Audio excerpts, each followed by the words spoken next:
Live ಯಜ್ಞ. ಎಲ್ಲರಿಗೂ ನಮಸ್ಕಾರ. ಇಂದು ಈ ಕಾರ್ಯಕ್ರಮಕ್ಕೆ ನಿಮ್ಮನ್ನು ಬರಮಾಡಿಕೊಳ್ಳಲು ನನಗೆ ಬಹಳ ಖುಷಿಯಾಗುತ್ತಿದೆ. ಭಾರತ ದೇಶ ಕಂಡ ಅಪ್ರತಿಮ ದೇಶಭಕ್ತ ವೀರ ಸೇನಾನಿ ನಮ್ಮ ನೇತಾಜಿ ಸುಭಾಷ್ ಚಂದ್ರ ಬೋಸ್ ಅವರು. ಈ ಮಹಾನ್ ನಾಯಕರ ಜೀವನದ ಘಟನೆಗಳ ಮೆಲುಕೆ ಸ್ಫೂರ್ತಿದಾಯಕವಾದಂತಹುದು. ದಿಶಾ ಭಾರತ್ ರವರು ಆಯೋಜಿಸಿರುವ ಪರಾಕ್ರಮ್ ದಿವಸ್ ಕಾರ್ಯಕ್ರಮದಲ್ಲಿ ನೇತಾಜಿರವರ 125ನೇ ಹುಟ್ಟುಹಬ್ಬವನ್ನು ಆಚರಿಸುತ್ತಾ ಇಂದು ಇಂತಹದೇ ಸ್ಫೂರ್ತಿದಾಯಕ ರೋಮಾಂಚನಕಾರಿ ವಿಷಯಗಳನ್ನು ಘಟನೆಗಳ ಬಗ್ಗೆ ಹೇಳಲು ನಮ್ಮೊಡನೆ 5 ಭಾಷಣಕಾರರು ಇದ್ದಾರೆ. ಎಲ್ಲರನ್ನೂ ಆದರದಿಂದ ಸ್ವಾಗತಿಸುತ್ತಾ ಮೊದಲನೇದಾಗಿ ಇಂದು ಕೆಎಸ್ಎಸ್ ಕಾಲೇಜಿನಲ್ಲಿ ಮಾಸ್ ಕಮ್ಯುನಿಕೇಶನ್ ಅಂಡ್ ಜರ್ನಲಿಸಂ ವ್ಯಾಸಂಗ ಮಾಡುತ್ತಿರುವ ಕಿರಣ್ ಕುಮಾರ್ ವಿವೇಕವಂಶಿಯವರು ಲೈಫ್ ಆಫ್ ನೇತಾಜಿ ವಿಷಯದ ಮೇಲೆ ಮಾತನಾಡಲಿದ್ದಾರೆ. Over to you Kiran Kumar. ಧನ್ಯವಾದಗಳು. ರತ್ನಾಕರ ಧೌತ ಪದಾಂ ಹಿಮಾಲಯ ಕಿರೀಟಿನೀಂ ಬ್ರಹ್ಮ ರಾಜರ್ಷಿ ರತ್ನಾಢ್ಯಾಂ ಒಂದೇ ಭಾರತ ಮಾತ್ರ. ತಾಯಿ ಭಾರತೀಯ ಪದತಲಗಳಿಗೆ ಅತ್ಯಂತ ಶ್ರದ್ಧಾಪೂರ್ವಕವಾಗಿ ನಮಸ್ಕಾರಗಳನ್ನು ಮಾಡುತ್ತಾ, ಉತ್ತರ ನೇತಾಜಿ ಸುಭಾಷ್ ಚಂದ್ರ ಬೋಸರ ಜನನದ ಹಾಗೆ ಅವರ ಒಟ್ಟಾರೆ ಜೀವನದ ಕುರಿತಾಗಿ ಇವತ್ತು ನಾನು ಒಂದಷ್ಟು ವಿಚಾರಗಳನ್ನು ನಿಮ್ಮೊಟ್ಟಿಗೆ ಹಂಚಿಕೊಳ್ತೇನೆ. ಉತ್ತರ ಸ್ವಾತಂತ್ರ್ಯವೆಂಬುದು ಯಾರು ಕೊಡುವಂತಹ ಸರಕಲ್ಲ, ನಾವು ಪಡೆದುಕೊಳ್ಳಬೇಕಾದದ್ದು ಎಂಬುದನ್ನ ನಂಬಿ ನಡೆದವರು ನೇತಾಜಿ. ನೀವು ನಿಮ್ಮ ರಕ್ತವನ್ನು ನನಗೆ ಕೊಡಿ, ನಾನು ನಿಮಗೆ ಸ್ವತಂತ್ರವನ್ನ ಕೊಡಿಸುತ್ತೇನೆ ಎಂಬ ವಾಕ್ಯವನ್ನ ನೇತಾಜಿಯವರು ಹೇಳಿದಾಗ ಅಕ್ಷರಶಃ ಅದನ್ನ ಪಾಲನೆ ಮಾಡಿ ಸಾವಿರಾರು ಜನ ರಾಷ್ಟ್ರ ಕಾರ್ಯದ ಯಜ್ಞದಲ್ಲಿ ಧುಮುಕಿ ರಕ್ತವನ್ನು ಚೆಲ್ಲಿ ಈ ರಾಷ್ಟ್ರಕ್ಕೆ ಸ್ವತಂತ್ರವನ್ನು ತಂದು ಕೊಡ್ಲಿಕ್ಕೆ ಅಂತ ಹೇಳಿ ಹೋರಾಟವನ್ನ ಮಾಡಿದ್ದಾರೆ. ಸೊ ಇಂತಹ ಸಾವಿರಾರು ಜನರಿಗೆ ಪ್ರೇರಣೆಯಾದ ನೇತಾಜಿಯವರ ಜೀವನವೊಮ್ಮೆ ನಾವು ನೋಡೋದಾದ್ರೆ 1897ರ ಜನವರಿಯಲ್ಲಿ ಒರಿಸ್ಸಾದ ಕಟಕ್ ನಗರದಲ್ಲಿ ಜನಿಸ್ತಾರೆ. ತಂದೆ ಜಾನಕಿನಾಥ ಬೋಸರು, ತಾಯಿ ಪ್ರಭಾವತಿ ದೇವಿ ಅಂತ ಹೇಳಿ. 5ನೇ ವಯಸ್ಸಿಗೆ ಇಂಗ್ಲಿಷ್ ಮಿಷನರಿ ಶಾಲೆ ಒಂದರಲ್ಲಿ ಸೇರಿಕೊಳ್ತಾರೆ. ತುಂಬಾ ಅಂತರ್ಮುಖಿಯಾಗಿದ್ದಂತಹ ನೇತಾಜಿ ಅವರಿಗೆ ಅಲ್ಲಿ ಕಲಿಕೆ ಅಂತಕ್ಕಂಥದ್ದು ತುಂಬಾ ಬೇಸರವನ್ನ ತರ್ತದೆ. ಯಾಕೆ ಅಂತ ಹೇಳಿದ್ರೆ ಅಲ್ಲಿ ಭಾರತೀಯ ಶೈಲಿಯ ಸರಿಗಮಪವನ್ನ ಕಲಿಸುವ ಬದಲಾಗಿ ಇನ್ಯಾವುದೋ ವಿದೇಶಿ ಶೈಲಿಯ ದೋರೆ ಮೇಫಾ ಅಂತಕ್ಕಂತಹ ವಿಚಾರಗಳನ್ನ ಕಲಿಸ್ತಾ ಇರ್ತಾರೆ ಅಂತ ಹೇಳ್ತಾರೆ. ಇದೊಂದು ಸಂಗೀತದ ಶೈಲಿ ಅಂತ ಹೇಳಿ ಅವ್ರು ಹೇಳ್ತಾರೆ. ಮುಂದೆ ತಮ್ಮ ಬದುಕಿನಲ್ಲಿ ಕಂಡಿರ್ತಕ್ಕಂಥ ಅತ್ಯಂತ ದಾರಿದ್ರ್ಯದ ದಿನಗಳಂತಂದ್ರೆ ಅದು ಕೂಡ ಅಂತ ಹೇಳಿ, ಯಾಕಂದ್ರೆ ರಾಷ್ಟ್ರದ ವಿಚಾರಗಳ ತಿಳಿಸುವಂತದಕ್ಕಿಂತ ಮುಂಚೆ ಅವರು ವಿದೇಶಿಯ ವಿಚಾರಗಳನ್ನ ತಿಳಿಸಿಕೊಡ್ತಾ ಇದ್ರು, ಹಾಗೆ ವಿದೇಶಿಯ ಭಾಷೆಗಳ ಕಲಿಕೆಗೆ ಅತ್ಯಂತ ಒತ್ತು ಕೊಡ್ತಾ ಇದ್ರು ಅಂತ ಹೇಳಿ. ಹೀಗಾಗಿ ಆ ಶಾಲೆಯನ್ನ ಬಿಟ್ಟು 11ನೇ ವಯಸ್ಸಿಗೆ ಭಾರತೀಯ ಶಾಲೆ ಆಗಿರ್ತಕ್ಕಂಥ ಕ್ಯಾರೆವನ್ಶಾ ಕೊಲಿಜಿಯೇಟ್ ಅಂತಕ್ಕಂತಹ ಶಾಲೆಗೆ ಸೇರ್ತಾರೆ. ಮುಂದೆ ಅಲ್ಲಿ ವೇಣಿ ಮಾಧವದಾಸರು ಅಂತಕ್ಕಂಥ ಒಬ್ಬ ಗುರುವಿನ ಪರಿಚಯ ಆಗ್ತದೆ. ಅವರಿಂದ ತುಂಬಾ ಪ್ರಭಾವಿತರಾಗಿ ನೈತಿಕ ದೃಷ್ಟಿಯನ್ನ ವೇಣಿ ಮಾಧವದಾಸರಿಂದ ಕಲಿತಾರೆ. ಮುಂದೆ ರಾಮಕೃಷ್ಣ ವಿವೇಕಾನಂದರ ಪ್ರಭಾವ ಕೂಡ ಇವರ ಮೇಲಾಗ್ತದೆ. ಯಾವ ರೀತಿಯ ಪ್ರಭಾವ ಆಗ್ತದೆ ಅಂತ ಹೇಳಿದ್ರೆ 17ನೇ ವಯಸ್ಸಿಗೆ ಮನೆಯನ್ನ ತೊರೆದು ಋಷಿಕೇಶ, ಮಥುರಾ, ಬೃಂದಾವನ, ವಾರಣಾಸಿ, ಗಯಾ ಅಂತ ಮುಂತಾದ ತೀರ್ಥಕ್ಷೇತ್ರಗಳಿಗೆ ತೀರ್ಥಯಾತ್ರೆನ ಹೊರಟು ಬಿಡ್ತಾರೆ. ಇಂತಹ ಪ್ರೇರಣೆ ರಾಮಕೃಷ್ಣ ವಿವೇಕಾನಂದರಿಂದ ಅವರಿಗೆ ದೊರೀತದೆ. ಆಧ್ಯಾತ್ಮಿಕ ತುಮಲ ಎಷ್ಟು ಅವರಲ್ಲಿ ಕಾಡ್ತಾ ಇರುತ್ತೆ ಅಥವಾ ಹೆಚ್ಚಾಗಿರುತ್ತೆ ಅಂತ ಹೇಳಿದ್ರೆ ಅವರು ಹಿಮಾಲಯದ ಭಾಗದಲ್ಲಿ ಆಧ್ಯಾತ್ಮಿಕ ಗುರುವೊಬ್ಬರನ್ನ ಹುಡುಕೊಂಡು ಹೊರಟು ಹೋಗಿ ಬಿಡುತ್ತಾರೆ. ಮುಂದೆ ಕಾರಣಾಂತರಗಳಿಂದ ಅವರಿಗೆ ಟೈಫಾಯ್ಡ್ ಆಗಿ ಮತ್ತೆ ಮರಳಿ ಮನೆಗೆ ಬರುವ ಸ್ಥಿತಿ ಆದಾಗ ಮರಳಿ ಮನೆಗೆ ಬರ್ತಾರೆ. 1915ರಲ್ಲಿ ಇಂಟರ್ಮೀಡಿಯೇಟ್ ಅನ್ನ ಫಸ್ಟ್ ಕ್ಲಾಸ್ ನಲ್ಲಿ ಪಾಸ್ ಮಾಡ್ತಾರೆ. 1919ರಲ್ಲಿ BA ಪದವಿಯನ್ನು ಕೂಡ 2ನೇ ರ್ಯಾಂಕ್ ನೊಂದಿಗೆ ಉತ್ತೀರ್ಣರಾಗ್ತಾರೆ ಮಿತ್ರರೇ. ಇನ್ನು ತಂದೆಯ ಒತ್ತಾಸೆ ಮೇರೆಗೆ ಅವರು ICS ಪರೀಕ್ಷೆನ ತೆಗೆದುಕೊಳ್ಬೇಕು ಅಂತ ಹೇಳಿ ಇಂಗ್ಲೆಂಡ್ಗೆ ಹೋಗ್ತಾರೆ. ಇವರಿಗೆ ಆಕ್ಚುಲಿ ICS ತಗೊಳ್ಳುವಂತ ಯಾವುದೇ ಇಷ್ಟ ಇರೋದಿಲ್ಲ. ಆದ್ರೆ ತಂದೆ ಆತನಿಗೆ ಪಾಸ್ ಆಗ್ಲಿಕ್ಕೆ ಸಾಮರ್ಥ್ಯ ಇಲ್ಲ ಅಂತ ಅನ್ಕೊಂಡು ಆತ ಇದನ್ನ ಅವಾಯ್ಡ್ ಮಾಡ್ತಾ ಇದ್ದಾನೆ ಅಂತ ಹೇಳಿ ಅಂದಾಗ ತಂದೆ ಹೇಳ್ತಾರೆ, ನೋಡಿ ನನಗೆ ಪಾಸ್ ಮಾಡುವಂತ ಸಾಮರ್ಥ್ಯ ಇಲ್ಲ ಅಂತಲ್ಲ, ನನಗೆ ಕಲಿಲಿಕ್ಕೆ ಇಷ್ಟ ಇರ್ಲಿಲ್ಲ, ಆದ್ರೆ ನಿಮ್ಮ ಮಾತಿನಿಂದಾಗಿ ನಾನು ಹೋಗ್ತೇನೆ ಅಂತ ಹೇಳಿ ಇಂಗ್ಲೆಂಡ್ಗೆ ಹೋಗಿ ಕೇಂಬ್ರಿಡ್ಜ್ ವಿಶ್ವವಿದ್ಯಾಲಯದಲ್ಲಿ ಅಡ್ಮಿಷನ್ ಅನ್ನ ತಗೊಂಡು 1919ರ ಹೊತ್ತಿಗೆ ಅವರು ಅಲ್ಲಿ ಹೊರಟು ಹೋಗ್ತಾರೆ. ಹೋಗಿ ಆದ್ಮೇಲೆ ICS ಅನ್ನ ಪಾಸ್ ಮಾಡಿ ನಂತರ ಭಾರತಕ್ಕೆ ಮರಳ್ತಾರೆ. 1921ರ ಜುಲೈ 16ರಂದು ಭಾರತಕ್ಕೆ ವಾಪಸ್ ಆಗ್ತಾರೆ ಮಿತ್ರರೇ. ಈ ICS ನ ಪರೀಕ್ಷೆಯನ್ನ ತಗೊಳ್ಬೇಕಾದಾಗ ಅಲ್ಲಿ ಕೇಳತಕ್ಕಂತ ಕೆಲವು ಪ್ರಶ್ನೆಗಳಿಂದ ನೇತಾಜಿ ಅವರಿಗೆ ತುಂಬಾ ಕೋಪ ಬರುತ್ತೆ. ಇದನ್ನ ವಿರೋಧ ಕೂಡ ಮಾಡ್ತಾರೆ.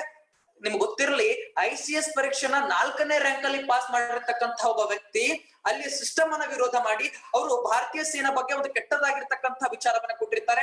ಟ್ರಾನ್ಸ್ಲೇಟ್ ಮಾಡ್ಲಿಕ್ಕೆ ಅಂತ ಹೇಳಿದ್ ಏನಂತ ಹೇಳಿದ್ರೆ, ಭಾರತೀಯ ಸೈನಿಕರು ಅಪ್ರಾಮಾಣಿಕರು ಅಂತ ವಿಚಾರವನ್ನ ಕೊಟ್ಟಿರ್ತಾರೆ. ಇದನ್ನ ನೀವು ಟ್ರಾನ್ಸ್ಲೇಟ್ ಮಾಡಿ ಬರಿಬೇಕು ಅಂತ ಹೇಳಿದಾಗ ಇದು ನೇತಾಜಿಗೆ ತುಂಬಾ ಕೋಪವನ್ನ ತರಿಸಿ ಅವರಿಗೆ ವಿರೋಧವನ್ನ ಮಾಡ್ತಾರೆ. ಹಾಗೆ ಆ ಇಂಗ್ಲಿಷ್ ಅಧಿಕಾರಿಗೆ ಹೇಳ್ತಾರೆ, ನಿಮ್ಮ ಯಾವುದೇ ರೀತಿಯಾಗಿರ್ತಕ್ಕಂಥ ಕೆಲಸ ನನಗೆ ಬೇಕಾಗಿಲ್ಲ, ಆದ್ರೆ ಭಾರತದ ವಿರುದ್ಧ ಇಂತಹ ಅವಾಚ್ಯ ಶಬ್ದಗಳಿಂದ ಅಥವಾ ಕೆಟ್ಟ ಸುದ್ದಿಗಳಿಂದ ಭಾರತವನ್ನ ನಿಂದಿಸುವುದನ್ನ ಬಿಡಿ, ಭಾರತ ಶ್ರೇಷ್ಠವಾಗಿದೆ ಅಂತ ಹೇಳಿ ಅವರು ಹೇಳ್ತಾರೆ ಮಿತ್ರರೆ. ನಂತರ ಭಾರತಕ್ಕೆ ಮರಳಿ ಆದ್ಮೇಲೆ ದೇಶಬಂಧು ಚಿತ್ತರಂಜನ್ ದಾಸ್ ಅವರ ಭೇಟಿ ಆಗ್ತದೆ, ಆಮೇಲೆ ಗಾಂಧೀಜಿ ಅವರ ಭೇಟಿ ಆಗ್ತದೆ.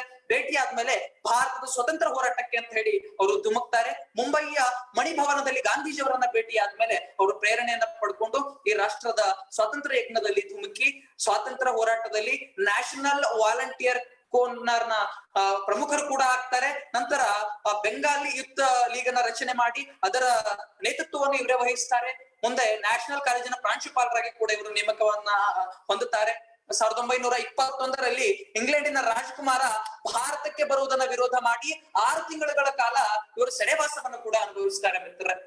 ಹೀಗೆ ಅವರ ಪಯಣ ಆರಂಭವಾಗಿದ್ದು ಈ ರಾಷ್ಟ್ರ ಸ್ವಾತಂತ್ರ್ಯ ಹೋರಾಟ ಎಂಬ ಯಜ್ಞದಲ್ಲಿ ಮುಂದೆ ಯಾವ ರೀತಿಯಾಗಿ ಸಮಿತಿಯಾಗಿ ಉರಿತದೆ ಅಂತ ಹೇಳಿದ್ರೆ, ಗಾಂಧಿಯವರೊಂದಿಗೆ ಅವರಿಗೆ ಭಿನ್ನಾಭಿಪ್ರಾಯಗಳು ಬರ್ತವೆ. ಬಂದಾದ್ಮೇಲೆ ಸ್ವರಾಜ್ಯ ಪಕ್ಷವನ್ನ ದೇಶಬಂಧು ಚಿತ್ತರಂಜನ್ ದಾಸ್ ಅವರು ರಚನೆ ಮಾಡಿದಾಗ ಅದರ ನೇತೃತ್ವದಲ್ಲಿ ಇವರು ಇರ್ತಾರೆ. ಅದಾದ್ಮೇಲೆ ಫಾರ್ವರ್ಡ್ ಅಂತಕ್ಕಂತಹ ಪತ್ರಿಕೆ ಕೂಡ ರಚನೆ ಆಗ್ತದೆ. ಈ ಫಾರ್ವರ್ಡ್ ಪತ್ರಿಕೆಯ ಹೊಣೆಗಾರಿಕೆ ಕೂಡ ಇವರದ್ದೇ ಹೆಗಲೇ ಇರ್ತದೆ.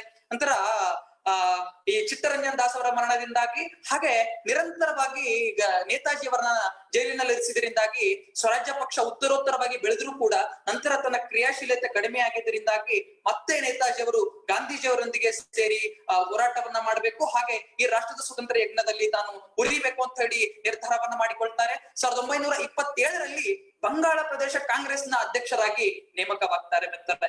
ಭಾರತಕ್ಕೆ ಡೊಮಿನಿಯನ್ ಸ್ಥಾನಮಾನವನ್ನ ಕೊಡಬೇಕು ಅಂತ ಹೇಳಿ ಅವರು ಕೇಳಿಕೊಂಡಾಗ ಗಾಂಧೀಜಿ ಇದಕ್ಕೆ ಯಾವ ರೀತಿಯಾಗಿರ್ತಕ್ಕಂತಹ ಒಪ್ಪಿಗೆಯನ್ನು ಕೊಡೋದಿಲ್ಲ.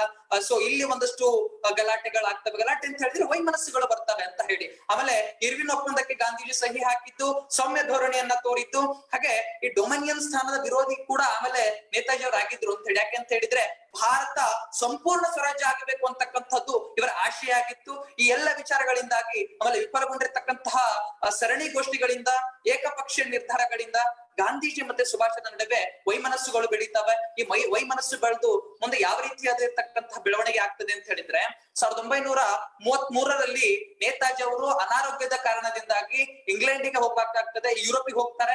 ಯುರೋಪಿಗೆ ಹೋಗಿ ಆದ್ಮೇಲೆ ಆಸ್ಟ್ರಿಯಾ, ವಿಯೆನ್ನಾ, ಪೋಲೆಂಡ್, ಇಟಲಿ ಅಂತ ದೇಶಗಳಿಗೆ ಭೇಟಿಯನ್ನ ಕೊಡ್ತಾರೆ. ಅಲ್ಲಿರ್ತಕ್ಕಂಥ ಹಿರಿಯರನ್ನ ಪ್ರಮುಖರನ್ನ ಭೇಟಿಯನ್ನ ಮಾಡುವಂತ ಕೆಲಸವನ್ನ ಮಾಡ್ತಾರೆ.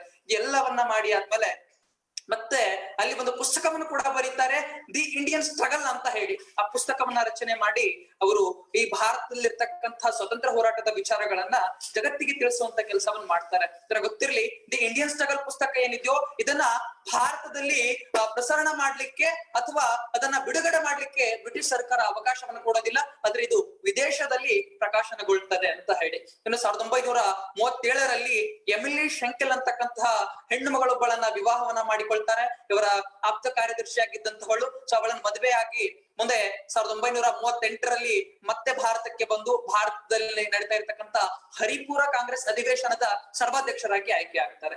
ಸೊ 1838ರಲ್ಲಿ ಅಧ್ಯಕ್ಷರಾಗಿ ಆಯ್ಕೆಯಾಗಿ 1839ರಲ್ಲಿ ಪುನರ್ ಆಯ್ಕೆ ಆಗ್ಬೇಕು ಅಂತ ಹೇಳಿ ಈ ಸ್ವತಂತ್ರ ಹೋರಾಟದಲ್ಲಿ ಕಾಂಗ್ರೆಸ್ ಪಕ್ಷದಲ್ಲಿ ಚುನಾವಣೆ ಆಗಬೇಕು ಅಂತ ಹೇಳಿ ಅವರು ಆಸೆಯನ್ನ ಪಟ್ಟಾಗ ಗಾಂಧೀಜಿ ಇದಕ್ಕೆ ವಿರೋಧವನ್ನ ಮಾಡ್ತಾರೆ. ನೀವು ಈ ಬಾರಿ ಬೇಡ ಅಂತ ಹೇಳಿ ಪಟ್ಟಾಭಿ ಸೀತಾರಾಮಯ್ಯ ಅವರನ್ನ ನೇಮಕ ಮಾಡ್ಬೇಕು ಅಂತಂದಾಗ ನೇತಾಜಿ ಇದಕ್ಕೆ ವಿರೋಧ ಮಾಡ್ತಾರೆ. ಯಾಕೆ ಅಂತ ಹೇಳಿದ್ರೆ ಅವ್ರು ಹೇಳ್ತಾರೆ, ಅಧಿಕಾರದ ಆಸೆಯಿಂದ ನಾನು ಇದನ್ನ ಮಾಡ್ತಾ ಇಲ್ಲ, ಬದಲಾಗಿ ಈ ರಾಷ್ಟ್ರದಲ್ಲಿ ನಾವೇನ ಕನಸನ್ನ ಕಂಡಿದ್ದೀವೋ ಅಥವಾ ಬ್ರಿಟಿಷ್ ದಾಸ್ಯದಿಂದ ನಾವೇನು ಬಳಲ್ತಾ ಇದ್ದೀವೋ, ಇವತ್ತು ಏಕ ವ್ಯಕ್ತಿ ಅಧಿಕಾರ ಅಥವಾ ಸರ್ವಾಧಿಕಾರ ಇದೆಯೋ ಇದನ್ನ ತೆಗೆದು ಹಾಕಿ ನಾವುಗಳು ಶ್ರೇಷ್ಠ ರಾಷ್ಟ್ರವನ್ನ ಕಟ್ಟಬೇಕು ಅಂತ ಅನ್ಕೊಂಡಿದ್ದೀವೋ ಅದಕ್ಕೆ ತಯಾರಿ ಈಗಿನಿಂದಲೇ ಆರಂಭ ಆಗ್ಬೇಕು. ಹೀಗಾಗಿ ಈ ಪಕ್ಷದ ಅಧ್ಯಕ್ಷ ಸ್ಥಾನಕ್ಕೆ ಚುನಾವಣೆ ಆಗಬೇಕು ಅಂತ ಹೇಳಿ ನೇತಾಜಿ ಅವರು ಆಶಯವನ್ನ ಪಡ್ತಾರೆ. ಅದಲ್ಲದೆ ಅವ್ರು ಹೇಳ್ತಾರೆ, ನನಗೆ ಚುನಾವಣೆ ನಿಲ್ಬೇಕು ಅಂತಿಲ್ಲ, ಬದಲಾಗಿ ಬೇರೆ ಒಬ್ಬರ ಹೆಸರನ್ನ ಸೂಚಿಸಿ ಅವರು ನಿಲ್ಲೋದಾದ್ರೆ ನಾನು ಇದರಿಂದ ಹಿಂದೆ ಸರ್ಕೊಳ್ತೀನಿ ಅಂತ ಹೇಳ್ತಾರೆ.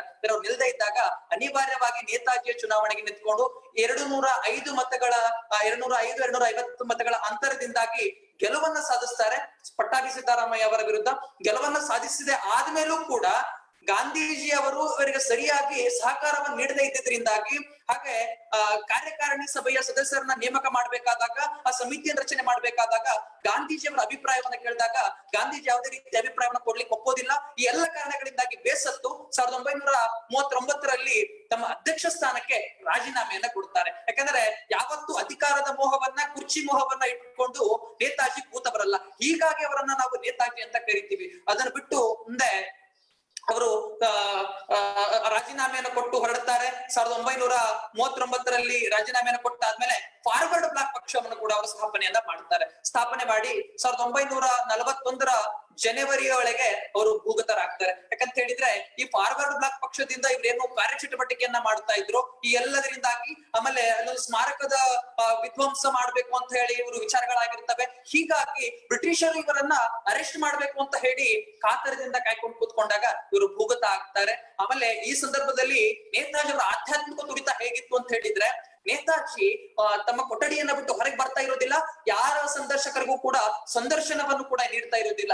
ಆ ರೀತಿಯಾಗಿರ್ತಕ್ಕಂಥ ಉತ್ಕಟತೆಗೆ ಹೋಗಿ ಬಿಟ್ಟಿರ್ತಾರೆ. ಸೊ ಅದೆಲ್ಲದರ ಫಲವಾಗಿ ಅವರು ಮುಂದೆ ಒಂದು 2-3 ವರ್ಷಗಳ ಕಾಲ ಈ ರಾಷ್ಟ್ರಕ್ಕೆ ಶ್ರೇಷ್ಠ ಹೋರಾಟವನ್ನ ಮಾಡಿ ಕೊಡುಗೆ ಕೊಡ್ಲಿಕ್ಕಾಯ್ತು. ಹಾಗೇನೆ ನೇತಾಜಿ ಆ ಸಂದರ್ಭದಲ್ಲಿ ಏನು ತಾವು ಅಂತರ್ಮುಖಿಯಾಗಿದ್ರು, ಆವಾಗ ಸುಮ್ಮನೆ ಕೂತಿರ್ಲಿಲ್ಲ. ಬದಲಾಗಿ ಭಾರತದ ಸರ್ಕಾರ ಹೇಗಿರ್ಬೇಕು, ಮುಂದೆ ಭಾರತಕ್ಕೆ ಸ್ವತಂತ್ರ ದೊರೆತಾದ್ಮೇಲೆ ಈ ರಾಷ್ಟ್ರದ ಸಂವಿಧಾನ ಹೇಗಿರ್ಬೇಕು, ಇದರ ನಿಯಮಾವಳಿಗಳು ಹೇಗಿರ್ಬೇಕು, ನೀತಿಗಳು ಹೇಗಿರ್ಬೇಕು ಅಂತೇಳಿ ಒಟ್ಟಾರೆಯಾಗಿ ನೀಲಿ ನಕ್ಷೆಯನ್ನ ತಯಾರು ಮಾಡಿ ಅವರು ಕೂತ್ಕೊಂಡಿದ್ರು ಅಂತ ಹೇಳಿ.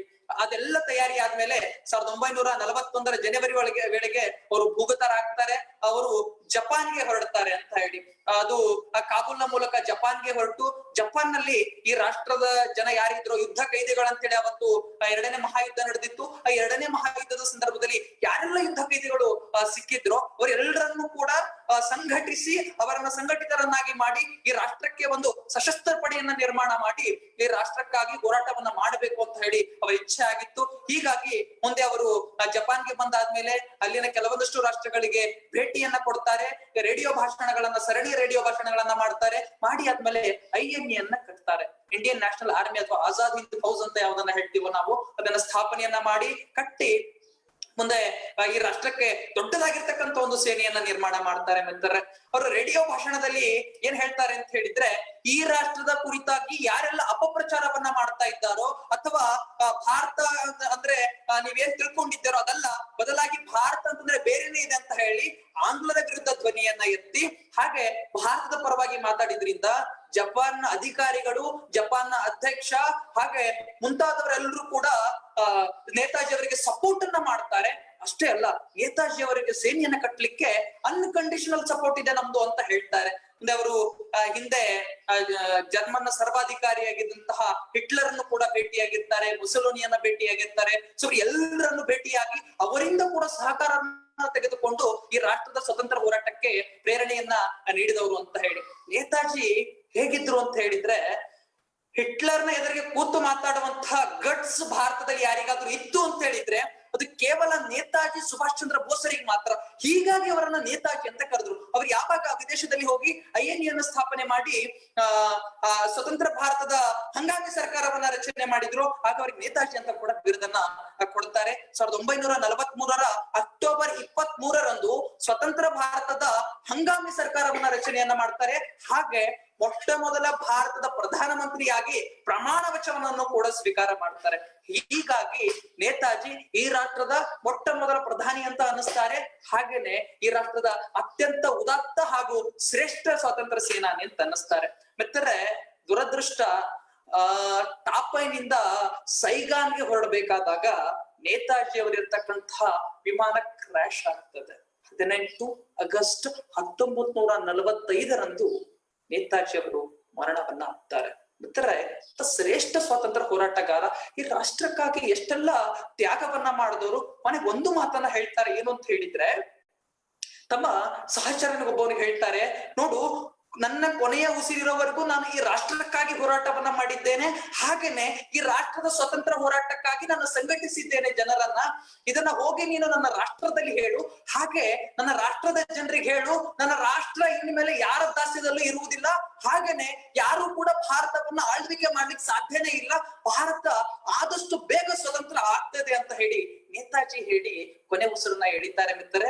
ಆದ್ರೆ ನೇತಾಜಿಯ ಸಾವಿನ ಬಗ್ಗೆ ಇವತ್ತಿಗೂ ಕೂಡ ಅನೇಕ ಸಂದೇಹಗಳು ನಮ್ಮಲ್ಲಿ ಇದಾವೆ.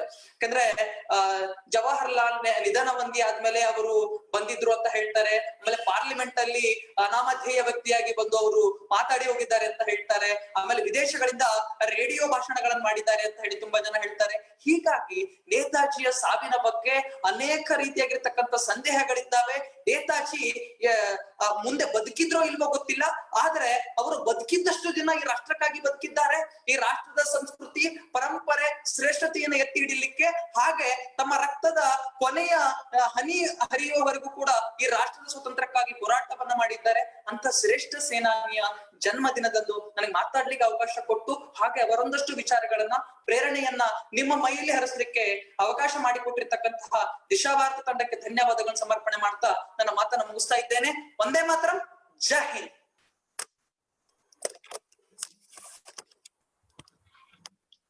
ಧನ್ಯವಾದಗಳು Kiran Kumar.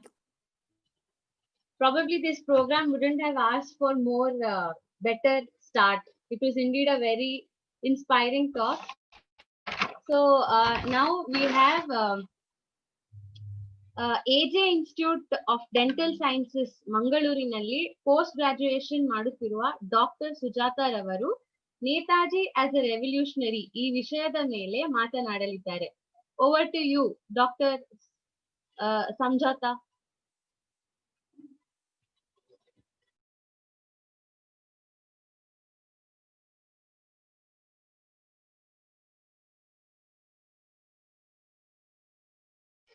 Hello Sanjata. Hello Sanjata, unmute yourself. Can you start video?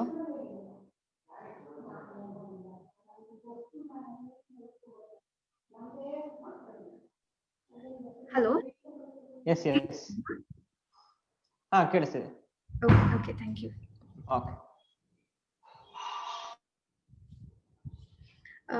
ನಮಸ್ತೆ, ನಾನು ಡಾಕ್ಟರ್ ಸಂಜೋತಾ ಮಂಗಳೂರಿನಿಂದ ನಿಮ್ಮೊಡನೆ. ರಾಷ್ಟ್ರದ ಹಿತಚಿಂತನೆಯನ್ನು ಮಾಡುವ ಮತ್ತು ದೇಶ ಕಟ್ಟುವ ಕಾರ್ಯದಲ್ಲಿ ತೊಡಗಿರುವ ಎಲ್ಲ ಬಂಧುಗಳಿಗೆ ನನ್ನ ನಮಸ್ಕಾರಗಳು. ದಿಶಾ ಭಾರತ್ ನನಗೆ ಕೊಟ್ಟಿರುವ ಈ ಅವಕಾಶಕ್ಕಾಗಿ ನಾನು ಚಿರಋಣಿಯಾಗಿರುತ್ತೇನೆ. ಯುವ ಜನತೆಯಲ್ಲಿ ದೇಶ ಪ್ರೇಮದ ಕಿಚ್ಚು ಹಚ್ಚಿದ ಕೆಚ್ಚೆದೆಯ ಸ್ವಾತಂತ್ರ್ಯ ಸೇನಾನಿ ಸುಭಾಷ್ ಚಂದ್ರ ಬೋಸ್ ರವರ ಹುಟ್ಟು ಹಬ್ಬದ ದಿನದಂದು ಅವರ ಕುರಿತಾದ 2 ಮಾತನಾಡಲು ಸಿಕ್ಕಿದ ಅವಕಾಶದಿಂದ ನನ್ನಲ್ಲಿ ದೇಶ ಪ್ರೇಮದ ಆಸಕ್ತಿ ದುಪ್ಪಟವಾಗಿದೆ. ನೀವು ನನಗೆ ರಕ್ತ ಕೊಡಿ, ನಾನು ನಿಮಗೆ ಸ್ವಾತಂತ್ರ್ಯವನ್ನು ಕೊಡುತ್ತೇನೆ ಎಂದು ಹೃದಯಾಂತರಾಳದಿಂದ ಹೇಳಿದ ಘೋಷಣೆ ಮಾಡಿದ ಸುಭಾಷ್ ಚಂದ್ರ ಬೋಸ್ ರವರ ಈ ದೇಶ ಕಂಡ ಅಪ್ರತಿಮ ಶೂರ ಮತ್ತು ಅಪ್ಪಟ ದೇಶ ಪ್ರೇಮಿ. ತಾಯಿ ನಾಡಿಗಾಗಿ ಯಾವುದೇ ತರಹದ ತ್ಯಾಗಕ್ಕೂ ಸಿದ್ಧರಾಗಿದ್ದ ನೇತಾಜಿ ಅವರು ವಿಶೇಷ ವ್ಯಕ್ತಿತ್ವ ಹೊಂದಿದವರಾಗಿದ್ದಾರೆ. ಅವರ ವ್ಯಕ್ತಿತ್ವ ವಿಶೇಷತೆ ಎಂದರೆ ಅವರಿಗೆ ದೇಶ ಪ್ರೇಮವೇ ಅತ್ಯಂತ ಪ್ರಮುಖವಾದ ಕರ್ತವ್ಯವಾಗಿತ್ತು.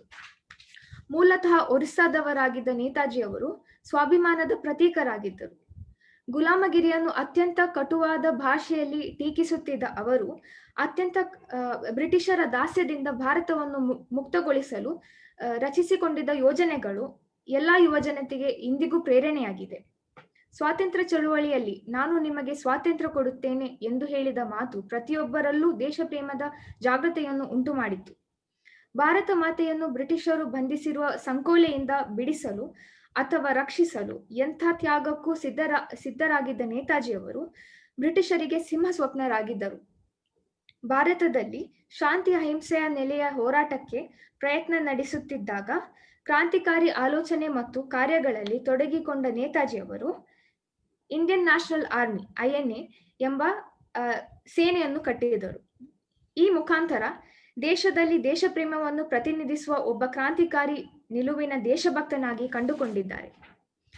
ಭಾರತದ ಮೂಲೆ ಮೂಲೆಯಲ್ಲೂ ಸ್ವಾತಂತ್ರ್ಯದ ಕುರಿತಾದ ವಿವಿಧ ರೀತಿಯ ಹೋರಾಟದ ಚಿಂತನೆಗಳು ನಡೆಯುತ್ತಿದ್ದಾಗ ನೇತಾಜಿಯವರು ಸ್ವಾತಂತ್ರ್ಯವನ್ನು ಯಾರೂ ಕೊಡುವುದಿಲ್ಲ, ಬದಲಾಗಿ ಅದನ್ನು ನಾವೇ ಪಡೆದುಕೊಳ್ಳಬೇಕು ಎಂದು ಹೇಳುವುದರೊಂದಿಗೆ ನಮ್ಮ ನಡೆನುಡಿಗಳು ಹೇಗಿರಬೇಕು ಎಂದು ಬಹಿರಂಗವಾಗಿ ಯುವಕರಿಗೆ ತಿಳಿಯಪಡಿಸಿದವರು. ನಮ್ಮ ದೇಶದಲ್ಲಿ ನೂರಾರು ಸಮಸ್ಯೆಗಳಿವೆ. ಬೇರೆ ಬೇರೆ ಜನರ ವಿವಿಧ ಸಮಸ್ಯೆಗಳಿಗೆ ಬೇರೆ ಬೇರೆ ಪರಿಹಾರಗಳು ಇಲ್ಲ. ಬದಲಾಗಿ ಸ್ವಾತಂತ್ರ್ಯ ಮಾತ್ರ ಪರಿಹಾರ ಎಂದು ಪ್ರತಿಯೊಬ್ಬ ದೇಶಭಕ್ತನಲ್ಲೂ ನಂಬಿಕೆ ಹುಟ್ಟಿಸಿದವರು. ಭಾರತದ ಬಗ್ಗೆ ಅಪಾರವಾದ ಗೌರವ ಮತ್ತು ಭಕ್ತಿ ಇದ್ದ ಕಾರಣ ಭಾರತವನ್ನು ನಿಯಂತ್ರಿಸುವ ಶಕ್ತಿ ಈ ಭೂಮಿಯಲ್ಲಿ ಇಲ್ಲ ಎಂದು ಹೇಳಿಕೊಟ್ಟವರು. ಭಾರತವು ಸ್ವಾತಂತ್ರ್ಯವನ್ನು ಪಡೆದೇ ಪಡೆಯುತ್ತದೆ ಎಂದು ಗರ್ಜಿಸಿ ಬ್ರಿಟಿಷರಿಗೆ ಸಿಂಹಸ್ವಪ್ನರಾಗಿದ್ದರು. ಯುವಕರನ್ನು ಹತ್ತಿರ ಕರೆದು ಅನ್ಯಾಯವನ್ನು ಸಹಿಸಿಕೊಳ್ಳಬಾರದು ಎಂದು ಹುರಿದುಂಬಿಸಿದ್ದರು. ಹಾಗೆ ಯಾವುದೇ ತಪ್ಪು ಯಾವುದರ ಎಂಬುದನ್ನು ಸ್ವತಃ ತಾವೇ ತಿಳಿದುಕೊಳ್ಳಬೇಕು ಎಂದು ಹೇಳುತ್ತಾ ಪ್ರತಿಯೊಬ್ಬರು ಆಲೋಚನೆ ಮಾಡಿ ಕಾರ್ಯಪ್ರವೃತ್ತರಾಗಬೇಕು ಎಂದು ಸಾರಿ ಸಾರಿ ಹೇಳುತ್ತಿದ್ದರು. ನೇತಾಜಿಯವರು ಕ್ರಾಂತಿಕಾರಿ ಎಂದು ಕರೆಯುವುದಕ್ಕೆ ಹಲವಾರು ಕಾರಣಗಳಿವೆ. ಅವುಗಳಲ್ಲಿ ಪ್ರಮುಖವಾದದ್ದು ಅವರು ಬಯಸಿದ ಅತಿದೊಡ್ಡ ರಾಜಕೀಯ ಪರಿವರ್ತನೆ, ದಾಸ್ಯದಿಂದ ದಾಸೋಹದೆಡೆಗೆ ಎಂಬಂತೆ ಪರಿಣಾಮಕಾರಿ ಪರಿವರ್ತನೆಯನ್ನು ಬಯಸಿದವರು ಮತ್ತು ಸಾಧಿಸಿದವರು. ತತ್ವಶಾಸ್ತ್ರದಲ್ಲಿ BA ಪದವಿ ಪಡೆದ ನೇತಾಜಿಯವರು ICS ಪರೀಕ್ಷೆಗಾಗಿ ಇಂಗ್ಲೆಂಡಿಗೆ ಪ್ರಯಾಣ ಮಾಡಿದರು. 4ನೇ ಸ್ಥಾನದಲ್ಲಿ ICS ಪಾಸಾದ ನೇತಾಜಿಯವರು ತಮ್ಮ ICS ಪದವಿಯನ್ನು ಬ್ರಿಟಿಷ್ ಸರ್ಕಾರಕ್ಕೆ ಮರಳಿಸಿ ತಾನೊಬ್ಬ ಅಪ್ಪಟ ದೇಶಪ್ರೇಮಿ ಎಂದು ತೋರಿಸಿಕೊಟ್ಟವರು.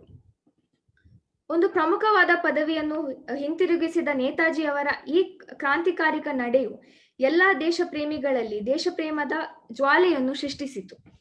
1921ರಲ್ಲಿ ಮೊದಲ ಸಲ ಗಾಂಧೀಜಿಯವರನ್ನು ಭೇಟಿಯಾದಾಗ ಇಬ್ಬರ ಹೋರಾಟದ ದಿಕ್ಕುಗಳು ಗೊಂದಲಗಳನ್ನು ಸರಿಪಡಿಸಲು ಅನೇಕ ಮಾರ್ಗಗಳನ್ನು ರಚಿಸಿಕೊಳ್ಳಬೇಕಾಗಿತ್ತು. ನೇಷನ್ ಅಥವಾ ರಾಷ್ಟ್ರ ನಿರ್ಮಾಣದ ಪ್ರಕ್ರಿಯೆಯಲ್ಲಿ ಅತ್ಯಂತ ಪ್ರಮುಖವಾದ ಆಸಕ್ತಿ ತೋರಿದ ನೇತಾಜಿಯವರು ರಾಷ್ಟ್ರದ ಹಿತಕ್ಕೆ ಧಕ್ಕೆ ತರುವ ಯಾವುದೇ ವಿಷಯಗಳನ್ನು ರಾಜಿ ಮಾಡಿಕೊಳ್ಳುತ್ತಿರಲಿಲ್ಲ. ಸ್ವಾತಂತ್ರ್ಯ ಪೂರ್ವದಲ್ಲೇ ಹಲವಾರು ದೇಶಗಳಿಗೆ ತಿರುಗಾಡಿ ಭಾರತದ ಸ್ವಾತಂತ್ರ್ಯ ಹೋರಾಟದ ಬಗ್ಗೆ ಧ್ವನಿ ಎತ್ತಿದ ನೇತಾಜಿ ಅವರಿಗೆ ಎಲ್ಲೆಡೆಯಿಂದ ಬೆಂಬಲ ಸಿಗುತ್ತಿತ್ತು. ಕಾಂಗ್ರೆಸ್ನ ಕೆಲವು ತೀರ್ಮಾನಗಳು ನೇತಾಜಿಯವರನ್ನು ಅತ್ಯಂತ ದೊಡ್ಡ ಚಿಂತನೆಗೆ ಈಡು ಮಾಡಿತ್ತು. ಆದುದರಿಂದ ನೇತಾಜಿಯವರು ಚಿತ್ತರಂಜನ್ ದಾಸ್ರಿಂದ ಸ್ವಾತಂತ್ರ್ಯ ಪಕ್ಷವನ್ನು ಸ್ಥಾಪನೆ ಮಾಡಿದರು. ಹಲವಾರು ಚಳುವಳಿಗಳಿಗೆ ನೇತಾರ ಎಂದು ಮನಗಂಡಿದ್ದ ಬ್ರಿಟಿಷರು ನೇತಾಜಿಯವರನ್ನು ಬಂಧಿಸಿದರು. ಮಂದಗಾಮಿ ಮಾರ್ಗಗಳನ್ನು ಬಳಸದೆ ತೀವ್ರಗಾಮಿ ಮಾರ್ಗವನ್ನು ಬಳಸಿ ಭಾರತಕ್ಕೆ ಸ್ವಾತಂತ್ರ್ಯ ತಂದು ಕೊಡಬೇಕಾದ ಎನ್ನುವುದು ಅವರ ಉದ್ದೇಶವಾಗಿತ್ತು.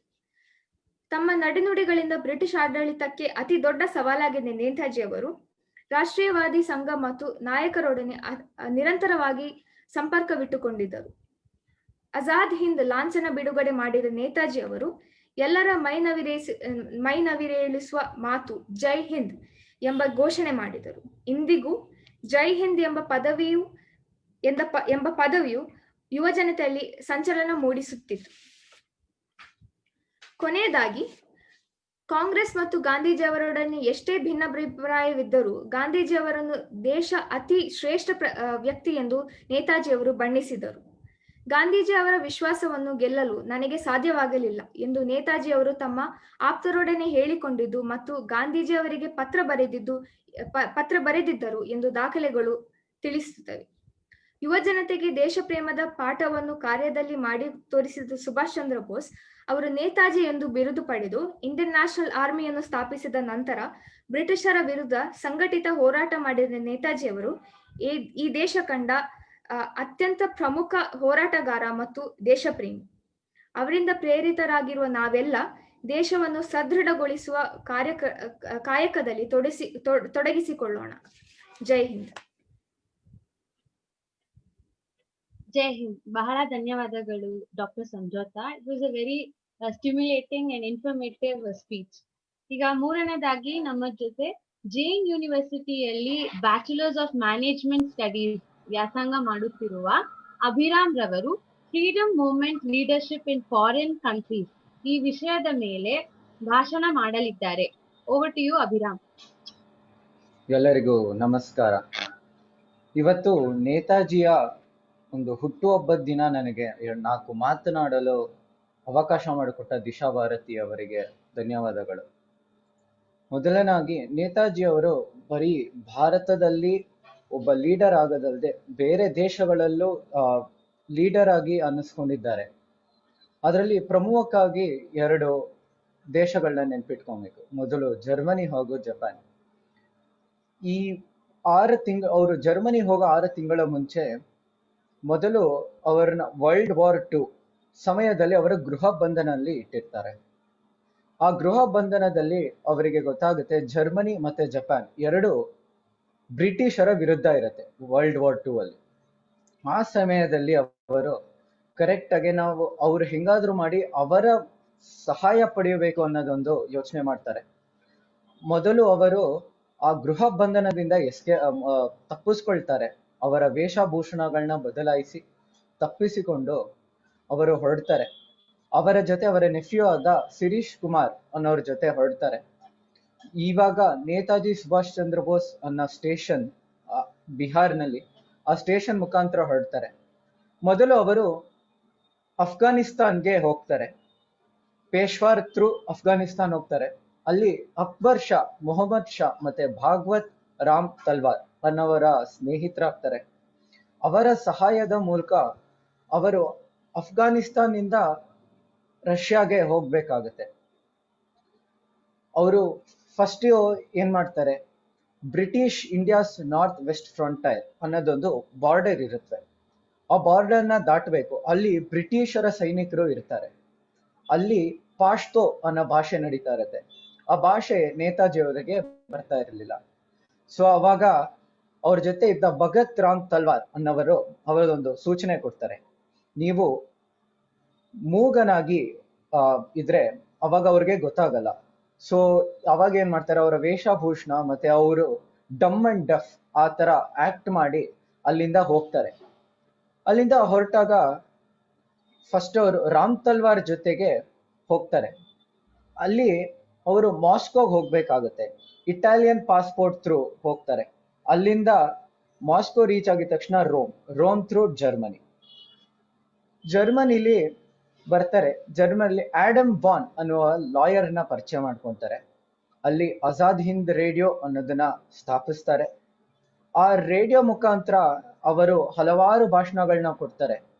ಮತ್ತೆ ಮೊದಲನೇ ಕಾರ್ಯ ಅವರು ಮಾಡ್ತಾರೆ, ಇಂಡಿಯನ್ ಲೀನ್ ಅಂದ್ರೆ 4500 ಭಾರತೀಯ ಸೈನಿಕರನ್ನ ಜರ್ಮನಿಯವರು ಹಿಡಿದಿಟ್ಟಿರ್ತಾರೆ. ಆಕ್ಸಿಸ್ ಫೋರ್ಸ್ ಅನ್ನೋದನ್ನ ಹಿಡಿದಿಟ್ಟಿರ್ತಾರೆ. ಅವರು ವರ್ಲ್ಡ್ ವಾರ್ 2 ಸಮಯದಲ್ಲಿ ನಮ್ಮ ಇಂಡಿಯನ್ ಸೋಲ್ಜರ್ಸ್ ಅವರ ಕೈ ಕೆಳಗಿರ್ತಾರೆ.